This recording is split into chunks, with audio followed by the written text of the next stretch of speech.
Hello everyone. क्या आज आप लोग तैयार है कुछ नया फैक्ट पढ़ने के लिए? और ये फैक्ट है हमारा किस बुक से? तो ये फैक्ट है हमारा अरुण कात्यायन के वॉल्यूम 1 से। और ये है हमारा chapter 21 soil fertility and productivity chapter से ये फैक्ट है, जिसमें पहला है कि हमारा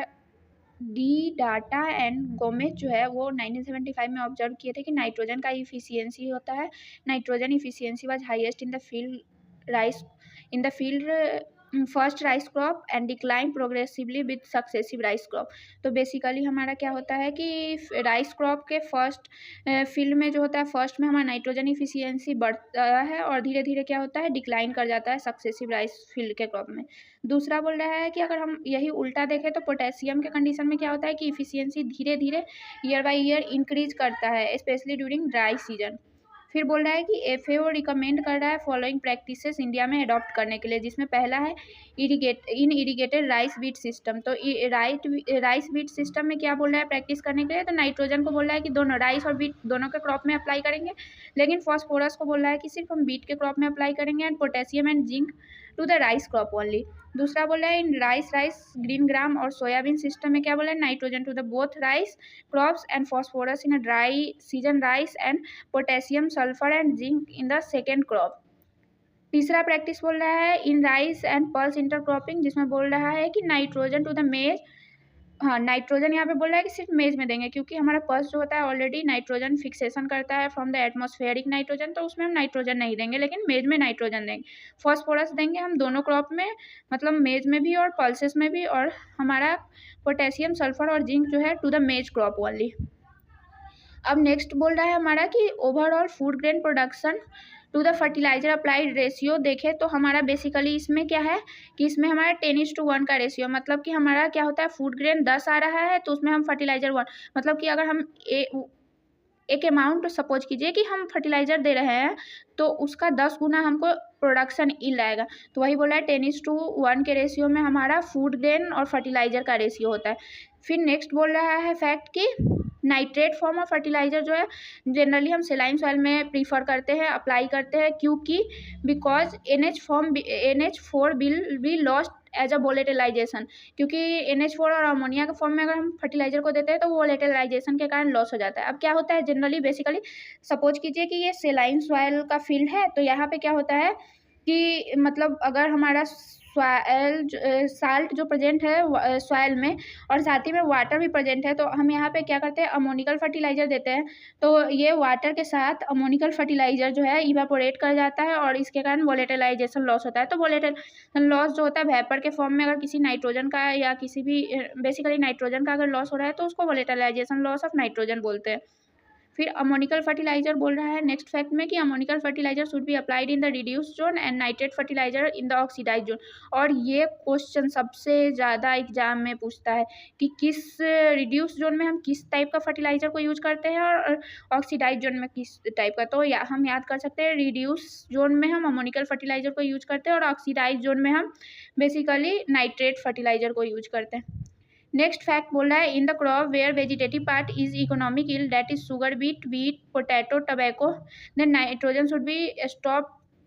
much before maturity otherwise the quality and the maturity में भी इफेक्टेड। तो बोल रहा है इसमें क्या कि जिस क्रॉप में हमारा इकोनॉमिक इल अगर वेजिटेटिव पार्ट है, जैसे कि शुगर कैन में वेजिटेटिव पार्ट होता है, बीट रूट में भी वेजिटेटिव पार्ट होता है, पोटैटो, तो बेसिकली बोल रहा है कि वेजिटेटिव पार्ट अगर पोटैटो टबैको का होगा तो वहाँ पे हम नाइट्रोजन फर्टिलाइजर या नाइट्रोजन का सप्लाई जो होगा वो हम स्टॉप कर देंगे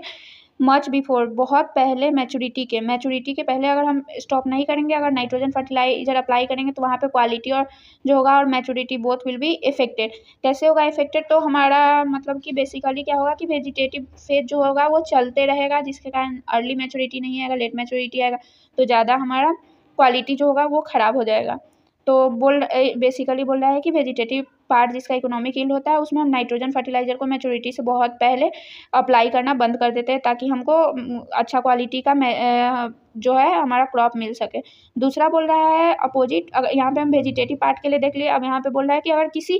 क्रॉप में हम सीड को प्रोड्यूस कर रहे हैं या सीड हमारा इकोनॉमिक पार्ट है, तो वहाँ पे बोल रहा है in seed crop last application of nitrogen during seed development phase improve the quality and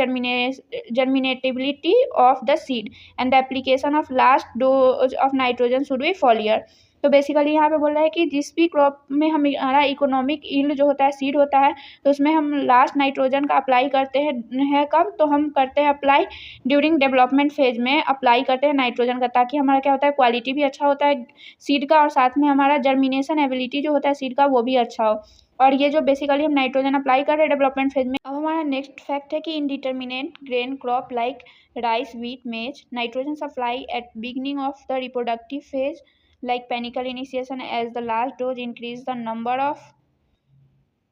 and the weight of grain। तो बेसिकली बोला इन डिटर्मिनेंट क्रॉप, डिटर्मिनेंट क्रॉप क्या होता है, तो डिटर्मिनेंट क्रॉप वैसा क्रॉप होता है, डिटर्मिनेंट क्रॉप वैसा क्रॉप होता है जहाँ पे वेजिटेटिव फेज जो होता है हमारा, मैं शॉर्ट में लिख रही हूँ, वेजिटेटिव फेज जो होता है बेसिकली वो स्टॉप हो जाता है, यहाँ पे स्टॉप हो जाएगा, तो फिर हमारा रिप्रोडक्टिव फेज जो होगा डैट विल बी स्टार्टेड। तो एक बार में फिर पहले वेजिटेटिव चलेगा, फिर वो स्टॉप हो जाएगा, फिर हमारा रिप्रोडक्टिव स्टार्ट होगा, तो वैसे क्रॉप को हम डिटर्मिनेंट क्रॉप बोलते हैं। तो डिटर्मिनेंट ग्रेन क्रॉप मतलब राइस वीट मेज ये सब हो गया, जिसमें आप देख सकते हैं, आप जानते हैं कि एक बार क्या होता है कि हमारा पहला वेजिटेटिव पेनिकल डेवलपमेंट, डिफरेंट ये फ्लैश लीफ डेवलपमेंट, फिर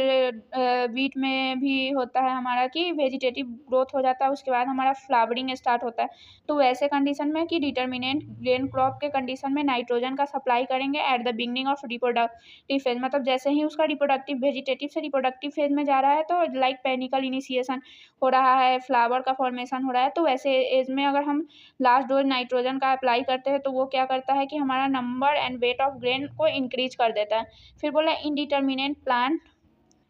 इनडिटर्मिनेंट प्लांट में क्या होता है कि सपोज कि यहाँ पे टमाटो का एग्जांपल लेते हैं, तो टमाटो में यहाँ पे वेजिटेटिव ग्रोथ भी हो रहा है, साथ में यहाँ पे फ्लावरिंग भी हो रहा है और यहाँ पे फ्रूट भी लग रहा है, तो एक साथ वेजिटेटिव प्लस हमारा रिप्रोडक्टिव दोनों चल रहा है एक साथ में, तो उसको हम बोल देते हैं इनडिटर्मिनेंट। तो बोल रहा है कि इनडिटर्मिनेंट क्रॉप में हमारा जैसे रैप हो गया, सीसमम हो गया, कॉटन हो गया, टमाटो का एग्जांपल हम सब देख चुके हैं, तो वो सब में क्या बोलता है कि nitrogen application at flowering stage and another at later flowering stage should increase the yield. तो उसमें हम क्या बोलते हैं कि नाइट्रोजन को 2 स्टेज में अप्लाई करेंगे, एक तो फ्लावरिंग स्टेज में और उसके बाद फ्लावरिंग के बाद, तो हमारा यील्ड इंक्रीज हो जाएगा। अब हमारा नेक्स्ट फैक्ट है कि if there is luxurious consumption of nitrogen a growth modifier say Cycocel may be apply to enhance the reproductive growth and it. जैसे कि हम नाइट्रोजन कंजप्शन अगर हमारा क्या होता है, if there is luxurious consumption of nitrogen, अगर ज़्यादा लग्जरियस कंजप्शन हो रहा है नाइट्रोजन का, तो वहाँ पे हम growth modifier as a Cycocel apply कर सकते हैं, जिसके कारण कि हमारा क्या होता है इन्हांस होता है प्रोडक्टिव ग्रोथ और इल। फिर नेक्स्ट बोल रहा है फैक्ट हमारा कि plant require a great amount of phosphorus at the early stage. हाँ, तो फॉस्फोरस जो होता है बेसिकली अर्ली स्टेज में ज़्यादा रिक्वायर होता है, क्योंकि हमारा वहाँ पे रूट का ग्रोथ ज़्यादा होता है, but plant absorb potassium up to harvesting stage and potassium fertiliser became slowly available. तो बेसिकली क्या बोल रहा है कि हमारा फॉस्फोरस जो होता है वो अर्ली स्टेज में रिक्वायर्ड होता है प्लांट के, क्योंकि हमारा रूट ग्रोथ के लिए फॉस्फोरस बहुत ज़्यादा इंपॉर्टेंट होता है। लेकिन हमारा पोटेशियम के केस में क्या बोल रहा है कि प्लांट जो है इसको अप टू हार्वेस्टिंग स्टेज तक एब्जॉर्व करते रहता है, क्योंकि पोटेशियम जो है हमारा बहुत स्लोली अवेलेबल होता है प्लांट को। फिर नेक्स्ट बोल रहा है rabbing. Rabbing means heat treatment apply to the soil by burning the refuse placed over it. मतलब कि बेसिकली रैबिंग एक प्रैक्टिस होता है जो कि हमारा फील्ड में करते हैं, जिसमें कि क्या करते हैं कि हम स्ट्रॉ या क्रॉप रिफ्यूज जो होता है उसको हम फील्ड में लेके और उसको हम क्या करते हैं बर्न कर देते हैं, जिसके कारण कि हीट ट्रीटमेंट सॉइल को मिलता है, जिसके कारण माइक्रोब्स ये सब जो होता है डेट विल बी किल। तो उस प्रैक्टिस को रैबिंग बोलते हैं। फिर बोलता है teart. Soil contain high proportion of molybdenum, तो उसको बोलते हैं टीस्ट। फिर बोलता है मार। ये सब डायरेक्टली फैक्ट एग्जाम में पूछा जाता है। तो मार क्या होता है, रॉ ह्यूमस होता है, a type of forest humus layer of unincorporated organic matter. इसमें कोई इनकॉर्पोरेशन ऑर्गेनिक मैटर का नहीं होता है, ये एक रॉ ह्यूमस होता है जिसको मार बोलते हैं। और मार्लिंग होता है, मार्लिंग बेसिकली होता है, marling is the application of clay to sand soil. मतलब क्ले टू सैंड सॉयल जब हम एप्लीकेशन करते हैं तो उस प्रोसेस को हम मार्लिंग बोलते हैं। ऐसे ही नए फैक्ट को पढ़ने के लिए शॉर्ट वीडियो में मेरे साथ आप मेरे चैनल को लाइक शेयर एंड सब्सक्राइब कर सकते हैं। और मैं ऐसे ही शॉर्ट वीडियो जो कि एग्ज़ाम पॉइंट ऑफ व्यू से बहुत इंपॉर्टेंट है, उससे हमेशा क्वेश्चन 2-4 हर एग्ज़ाम में देखने को मिलता है, ऐसा ही वीडियो मैं हमेशा लाती रहूँगी अपने यूट्यूब चैनल के थ्रू। और मैं धीरे धीरे ट्राई कर रही हूँ कि अरुण कात्यायन बुक से जितना भी फैक्ट हो इम्पॉर्टेंट वो मैं कवर कर दूँ इस चैनल के माध्यम से आप सभी का। तो इसके लिए प्लीज़ आप मेरे चैनल को लाइक शेयर एंड सब्सक्राइब करें।